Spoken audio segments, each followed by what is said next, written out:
Ya, assalamu alaikum badimono na mobe kontan wato nal kontan wala anal badem mala Suleiman Cham na konkujan UDP Political Bureau YouTube channel mo mobe follow kan sen like ya subscribe ya share bi alhamdulillah ngami sotare wala mon na right party leader right honorable Ousainu Darboe na party leader United Democratic Party ala kuma kendo to ana yamaroto bankoe anen party en selame Ousainu Darboe na ala kuma ko to abi min di gam banko de wala ane yodo ben kolla ba falali assalamu alaikum wa rahmatullahi ta'ala wa barakatuh anal bade mala Suleiman Cham. Salutations to my comrades in the struggle to gain not only political freedom but also economic freedom for the Gambia. Salutations to Mr. Demba Ali Jao, my former colleague in the cabinet. I was in touch with Mr. Jao at a distance when he used to contribute to the articles in the newspapers. I read him, I felt him, but I deeply felt him when we served in the same cabinet, and he left a great impact on me as a man of great honor, a great patriot, one who never compromises principles for the good of the nation. Mr. Jao, I am singularly honored and privileged to share this high table with you. It's an immense honor to me. Today is the third Solo Sandeng Memorial Lecture for an event that took place 8 years ago. We have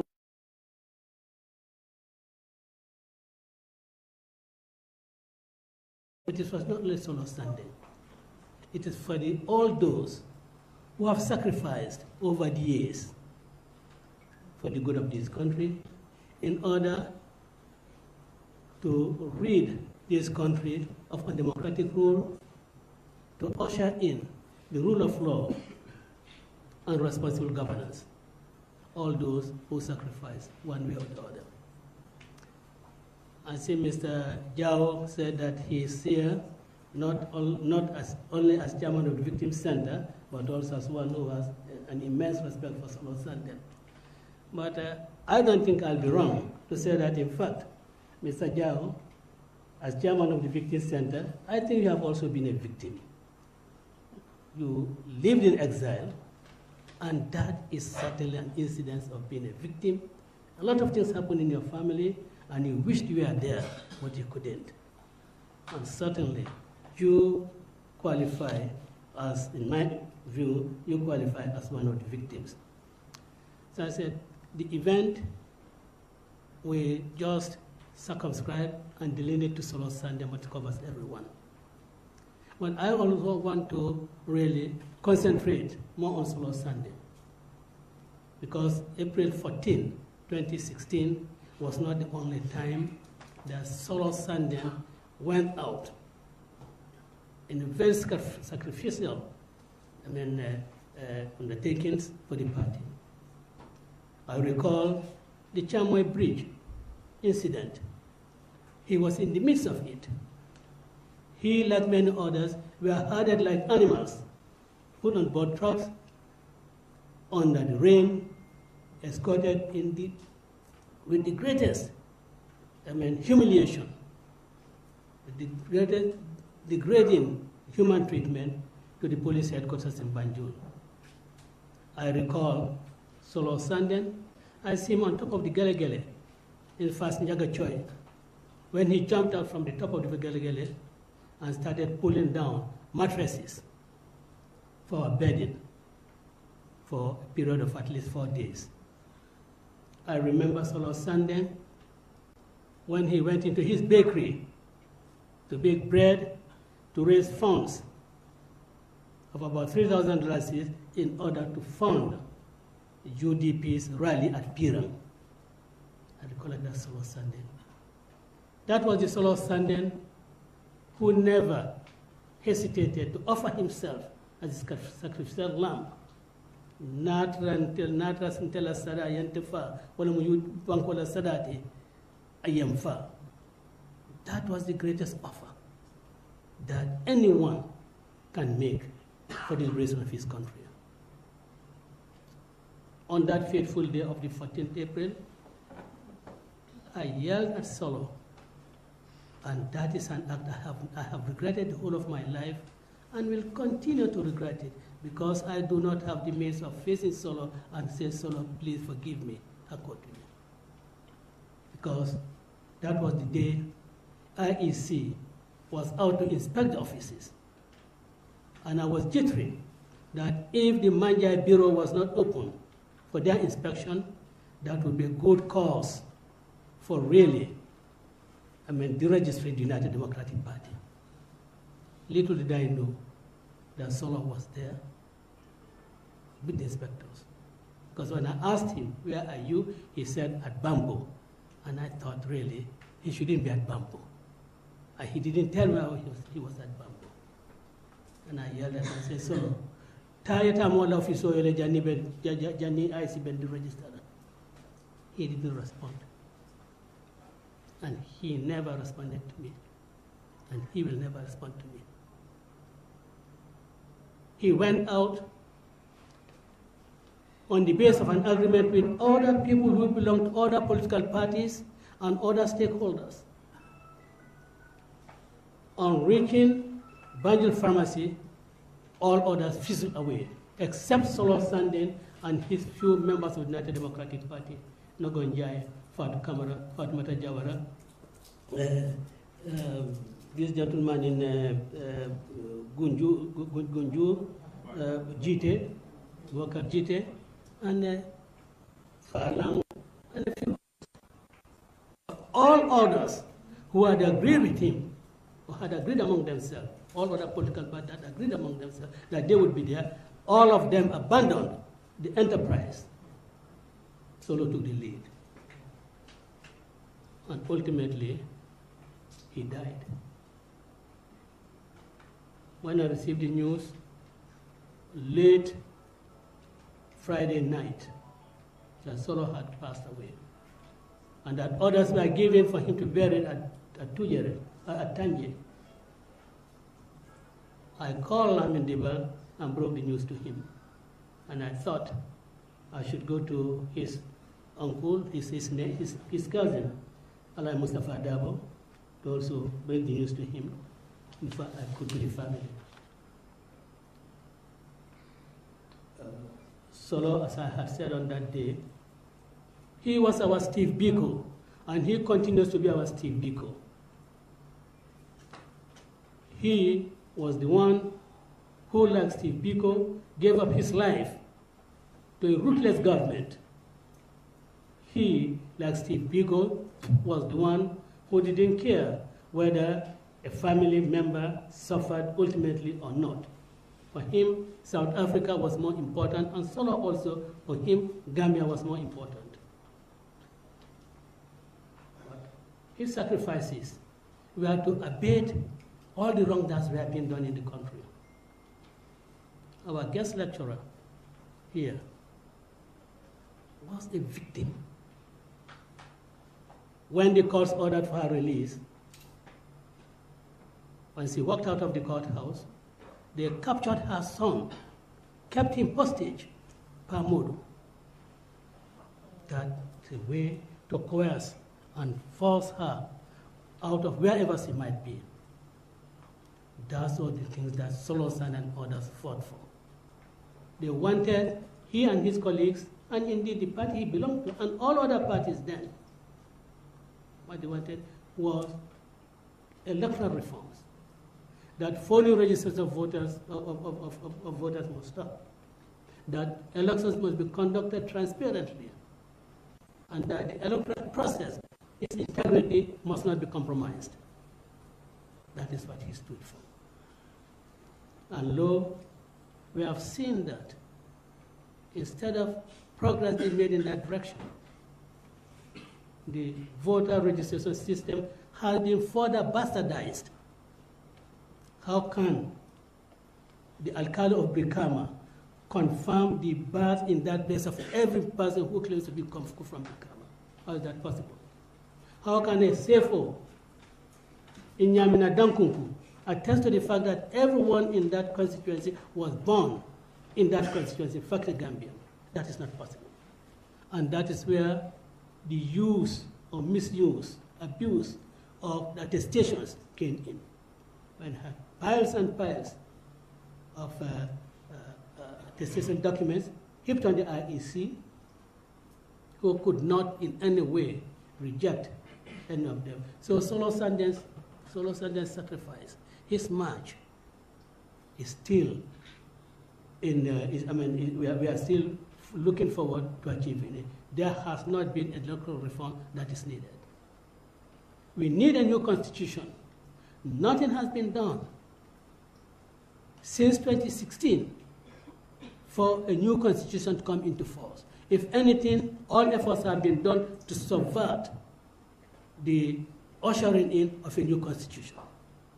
That is what has taken place in the past years.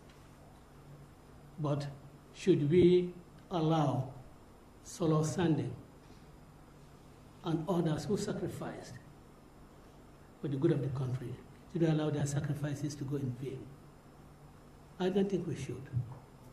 I think we have the power, the authority, and to abate that.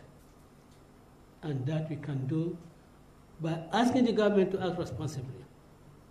And government must act responsibly by bringing that constitution into the National Assembly as soon as possible.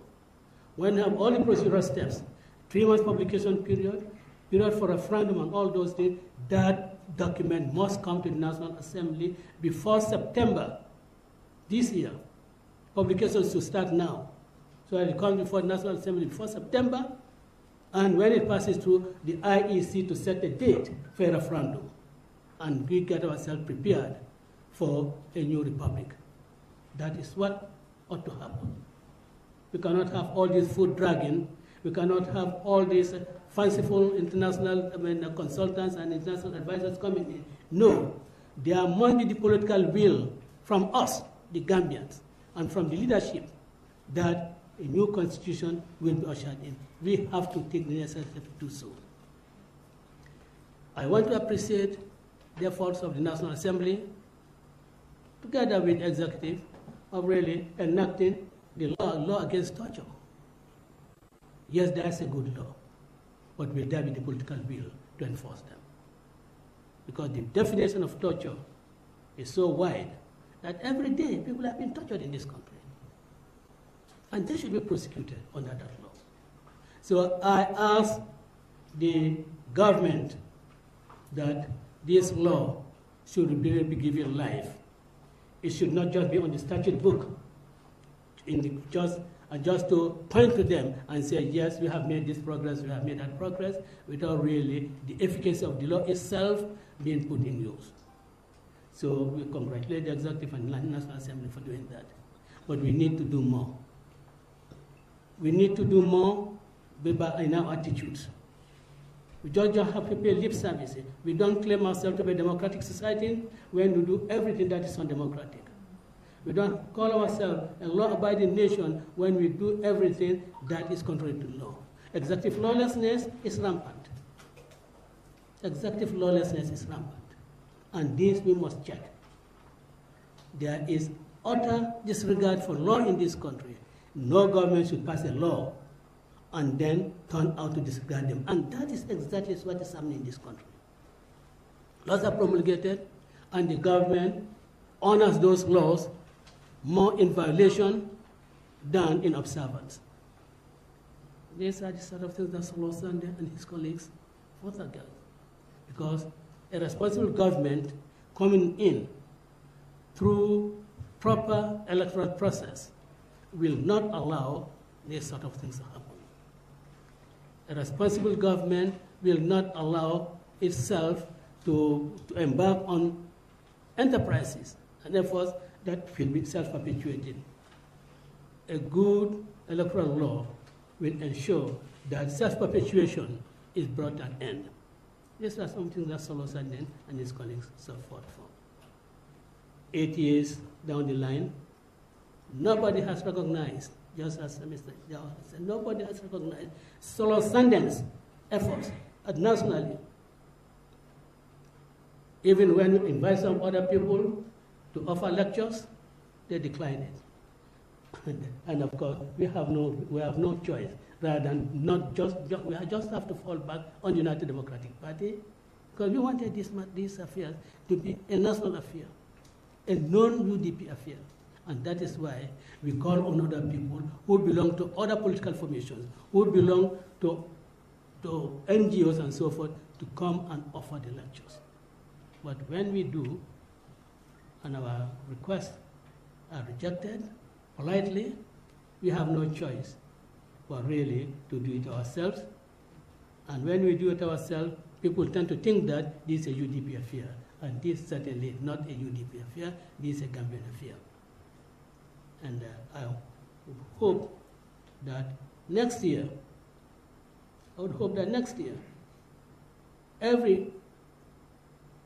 all political parties would hope that every year, next year, the government of the Gambia will participate in this day and join us, and join us in commemorating and celebrating Solo Sandeng's sacrifices to the Gambian people.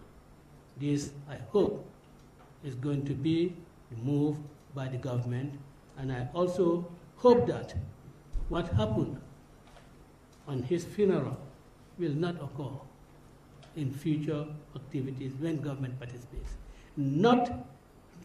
Very few responsible members of the government attended that occasion. And it was thought to be a UDP affair. That was not a UDP affair. That was a day of national mourning, a day of national burial for Solo Sandeng. And let us hope that we will forget a UDP, we'll forget that this is a UDP organized event. Let us forget that this is a Solo Sandeng family organized event. Let us hope that we'll forget that this is an event organized not just by victims, but also by every Gambian. And I hope that when we do so, we will really give this event a truly national character. Just one thing, on the day of the event, Ousainu Darboe has mentioned that we ask that all deputies stay home, not to partake in the demonstration. Contrary to what has been peddled about, my son, Numkunda, just before he walked out of the parlor, he said, "Baba, I don't think it is a good idea for all of you to go out. Ask your deputies to stay." And I did, contrary to what other people claim. It was him who suggested to me, because for me, every one of us would have gone out. But again, there was wise counsel, and I hope that Mohammed and others will continue to really counsel us in some of the things that we do. Should be a question of age, but then common sense really helps in a lot of things. I wish next year we meet again at this venue, at other venue, or another venue, where the true national character of the event will be exhibited. Thank you very much.